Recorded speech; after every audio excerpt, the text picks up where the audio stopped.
lot of people are asking the question, how to make sense of what President-elect Trump has said about President Putin.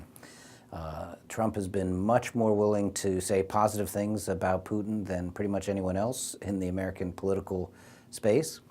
And he has been reluctant to condemn as vociferously what the intelligence community says is clear evidence that Putin interfered with the American election last year.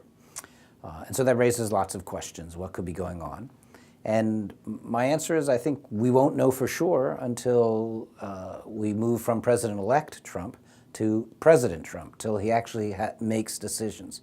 Here's what we do know about Trump. He is willing to be unconventional in the way he talks out loud about his thought process, about ideas he has. He's willing to be unconventional and say provocative things that disturb elites and disturb the status quo. And so all of those things would point in one direction. But then when he makes an actual decision, like picking someone to be his Secretary of Defense or picking someone to be his Secretary of State, he ends up with candidates for those jobs that are far more traditional.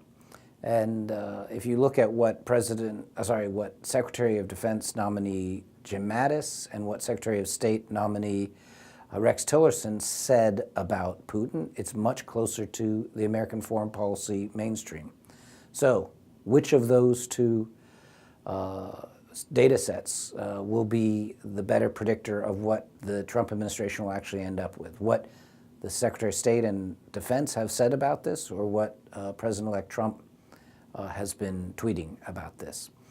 Normally, a president dominates, so understanding the head fakes and the inclinations and the body language of the president is the best way to predict where an administration ends up. But given President Trump's unconventional approach to strategic communications, I think it's premature to conclude that that's where the administration will end up. I think it's very possible that he'll end up closer to where Mattis and Tillerson signaled the administration would be in their confirmation hearings.